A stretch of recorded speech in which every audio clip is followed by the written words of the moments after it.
Добрый день, это канал «Свобода Премиум», тут Ганна Соусь. Народное антикрызиснае кіраванне прадставіла канцэпцыю рэабілітацыі ахвяр палітычных рэпрэсій у Беларусі. І сёння мой суразмоўца, адзін з аўтараў канцэпцыі Артём Прыскаловіч, у мінулым супрацоўнік адміністрацыі прэзідэнта, а цяпер сябра каманды Паўла Латушкі. Добрый дзень. Добрый день.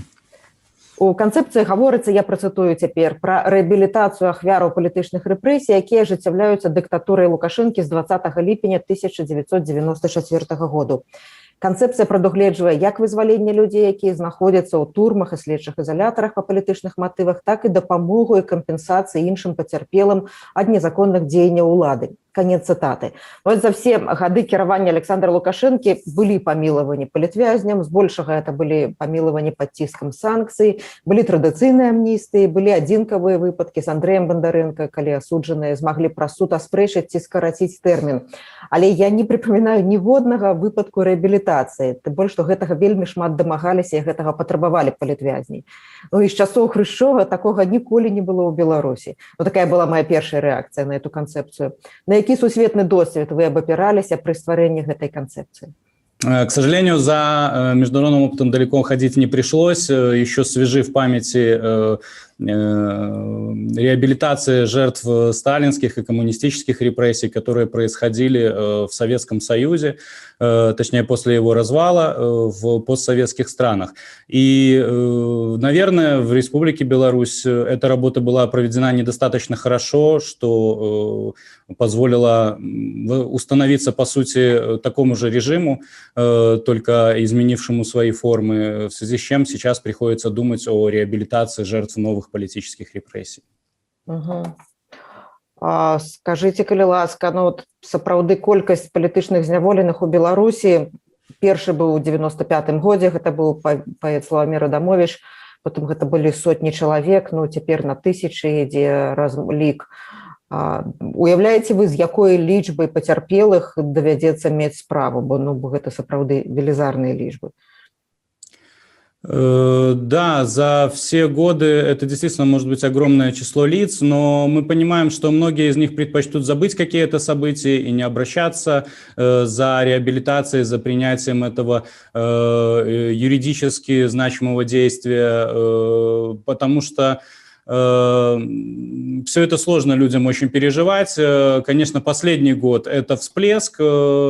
Сейчас речь идет более 35 тысячах так или иначе подвергнутых только административным мерам воздействия. Если говорить о студентах, об уволенных людях, о пострадавших от пыток, избиений, которым не применялись какие-то меры административного или уголовного наказания, то, наверное, можно говорить о нескольких сотнях тысяч людей за все годы.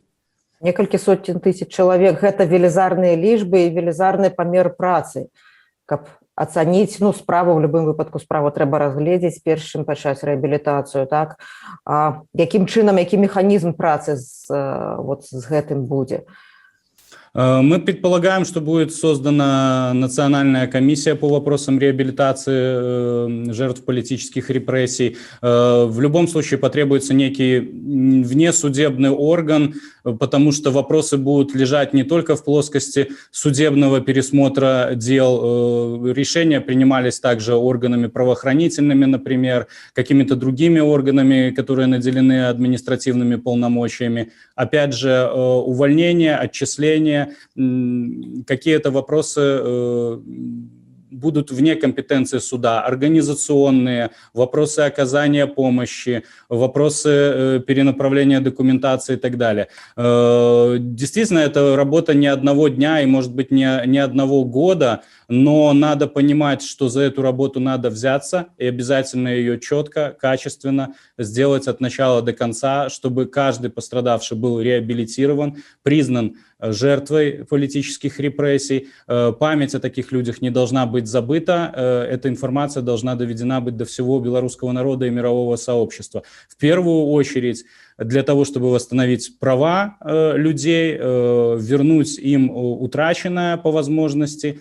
И еще раз повторюсь, чтобы раз и навсегда поставить точку на возможности репрессий на территории нашей страны. Ёсць такая доўгая спрэчка не толькі ў Беларусі пра тое, каго прызнаваць палітвязням, там мае значэнне меркавання міжнароднай амністыі, так, ёсць меркаванне беларускіх праваабаронцаў і натуральна, што пацярпелых з палітычных прычынаў нашмат болей, чым прызнаных палітвязнямі. Ці гэтая спрэчка тут будзе адыгрываць ролю, які будзе падыход у гэтым выпадку, якія крытэрыі для рэабілітацыі? Народное антикризисное управление подготовит некий базисный пакет проектов, документов, которые могут быть взяты за основу в Новой Беларуси уже для законодательного закрепления подходов, как к критериям политических репрессий лиц, непосредственно подвергнутых политическим репрессиям, и пострадавших. Например, это родственники погибших лиц, которые уже не могут отстаивать свои права, то эти родственники смогут заявить о необходимости признания жертвы политических репрессий. Что касается политических заключенных, это, скажем так, группа лиц, которые уже на поверхности, с которыми подробно работают каждый день. Это те, кто подвергается самым тяжелым репрессиям, которые в настоящий момент находятся в местах лишения свободы или под арестом. Для них предусматривается незамедлительное, насколько это возможно, освобождение в первые же мгновения установления легитимной власти в Республике Беларусь. По поводу остальных будут выработаны подробнейшие критерии, это во-первых, а во-вторых, каждое все-таки дело будет рассматриваться в индивидуальном порядке, потому что где-то, возможно, утрачены какие-то свидетельства и доказательства. Но благодаря современным технологиям, благодаря тому, что множество инициатив собирает эти сведения на сегодняшний день, полагаю, что не возникнет сложностей во установлении взаимосвязей, взаимных каких-то фактов, и медленно, постепенно, но истина будет установлена по каждому человеку, по каждому делу. Вы сказали, что абапираетесь на тыя заканадаўчыя акты, на тыя законы, якія ёсць у справе рэабілітацыі, магчыма, яны будуць неяк змененыя. Я вот такі прыклад з савецкіх часоў згадаю, паэт Сергей Грахоўскі, вязень сталінскіх лягераў, згадваў, што за атрыманыя за гады зняволення кампенсацыю ён змог купіць тэлевізор. У канцэпцыі ідзе размова пра кампенсацыі. Якія могуць быць памеры гэтых кампенсацый? Пакупка тэлевізора, канешне, гэта, напэўна, калі гэта ідзе пра годы турмы, неадпаведная кампенсацыя, так? Вот якая тут будет процедура? Концепция, опять же, это только основной вектор некий, основные рамки, на которые можно опираться, которые, я думаю, ни у кого не вызывают отторжение в том плане, что репрессии есть определенный перечень действий, которые власть совершает в отношении людей, и эти люди должны быть восстановлены в правах, им должно быть возвращено незаконно изъятое, отобранное, по возможности выплачена компенсация, и для этого в концепции сделана оговорка, что некий расчет этой компенсации, несомненно, возможен только после предварительной оценки. И тех лиц, которые заявят о своем желании получить статус жертвы политической репрессии, не каждый из них, опять же, заявит о необходимости компенсации, кому-то будет достаточно просто признания того факта, что он пострадал.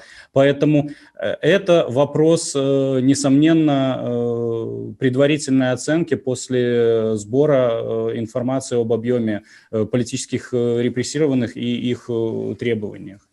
Натуральна, што все гэта пачне працаваць, калі будзе новая Беларусь, калі будзе дэмакратыя, калі прыйдуць перамены, і кампенсацыя – это грошы, так? Тут ёсць, мне падаецца, важнае пытанне, ці гэта будуць грошы падаткаплатнікаў, так, усіх людзей, якія плацяць гэтыя грошы. Нейкім чынам, магчыма, на кампенсацыю накіраваць грошы у тых людзей, якія спрычыніліся да таго, каб людзі незаконна паводле палітычных матываў селі за краты, пацярпелі, зведалі здзекі, зведалі сапраўдныя пакуты. Ёсць нейкі вот тут пункт такі? Несомненно, в концепции тоже это предусмотрено, как минимум 4 источника финансирования. Это и бюджетные средства, и добровольные какие-то пожертвования, и помощь международных партнеров, которую они на сегодняшний день, допустим, готовят для демократической Беларуси. Да, то есть можно настаивать на том, чтобы отдельной строкой была прописана необходимость помощи жертвам политических репрессий. И, конечно же, это формирование этих средств за счет взыскания с лиц виновных как в совершении преступлений, так и иных незаконных действий в отношении репрессированных. Вот. Плюс, я думаю, что если пересмотреть, переоценить то государственное имущество, которое находится в управлении там, одного человека или круга лиц, то достаточно будет для того, чтобы нормально восстанавливать как права потерпевших, так и экономику в целом Беларуси.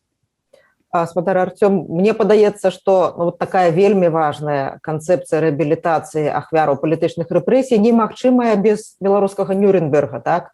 Без асуджэння. Это такія дзве рэчы, якія побач мусяць быць, правда? Тут я разумею, што вы працавалі больш над гэтым, але наколькі гэтыя дзве справы будуць спалучаныя? Потому што тое, што мае быць асуджана, это частка таго, каб людзі невінна пацярпелыя былі рэабілітаваныя. Да, это действительно часть, но это скорее одно из оснований для признания человека жертвой политических репрессий, результаты рассмотрения уголовных дел в отношении тех, кто совершал преступления. Все-таки реабилитация в данном случае затрагивает более широкий круг лиц, и поэтому уголовные дела в отношении лиц, которые совершали политические репрессии, он уже. Скажите, калі ласка, вот эта концепция натуральная, это про справедливость, это вельмі важная рэч, это про справедливость и на грунте закону, что яшчэ больш важно. Якая команда, расскажите, працавала над гэтай концепцией, магчыма, яна будзе пашыраная у будучыні? Непосредственно над концепцией работали экономисты и юристы Народного антикризисного управления. Также мы привлекали политологов, правозащитников и юристов белорусских, которые, скажем так, давали свою экспертную оценку. Но следует понимать, что концепция – это достаточно простой, понятный документ, который не вдается в детали, и тут не нужна была глубинная проработка некая и детализация. В развитии этого документа потребуются более наполненные, более объемные, конкретные документы. Мы планируем заняться их разработкой и с привлечением самого широкого круга экспертов, как белорусских, так и зарубежных. Скажите, а ці кансультаваліся вы з былымі палітвязнямі, як яны гэта бачаць? Многія цяпер за кратамі палітвязняны не могуць сказаць свайго слова, свайго меркавання, але ёсць людзі, якія шмат гадоў правялі за кратамі. Што яны думаюць? Нет, непосредственно с политическими заключенными, которые отбывали наказание, освободились, на сегодняшний день мы не консультировались, но при подготовке концепции мы примеряли ее на себя, понимая, что многие из нас фактически являются жертвами репрессий, выдворенными из страны, отбывшими сутки, получившими административные штрафы, уволенными, отчисленными. В команде очень много людей, которые действительно под те критерии, которые предполагаются, попадают. Можете згадаць, каму першаму прыйшла ў галаву ідэя распрацаваць гэтую канцэпцыю? По сути, это запрос белорусского общества, белорусского народа. Он вытекает из требования о прекращении насилия и освобождении политических заключенных. То есть тут не нужно было далеко ходить, это лежало на поверхности. Просто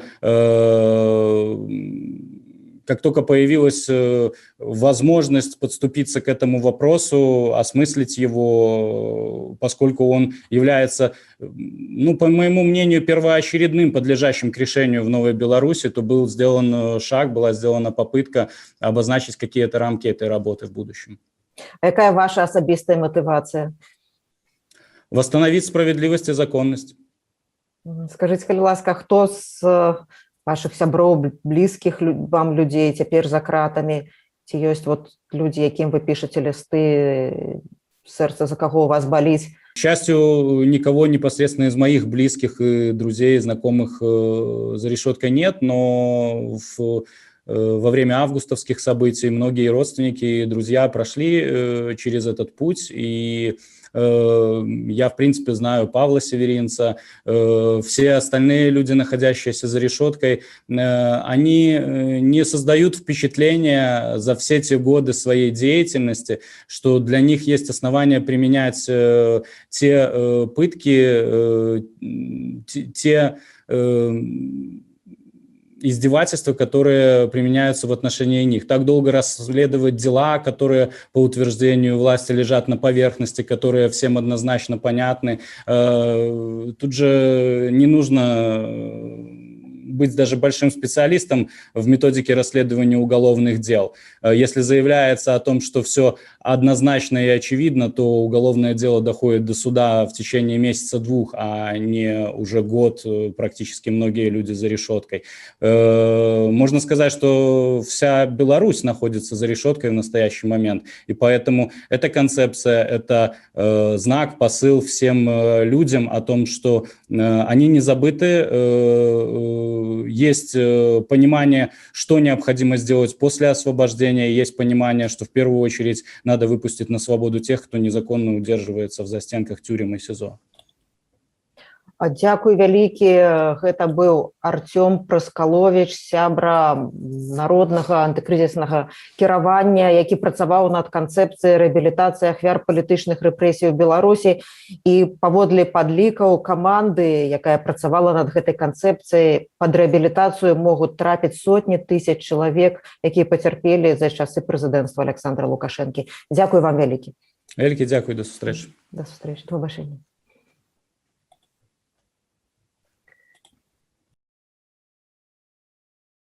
Хочаце ведаць, што адбываецца? Апошнія навіны, жывыя трансляцыі, відэа, фота. Пастаўце на мабільны тэлефон нашу аплікацыю.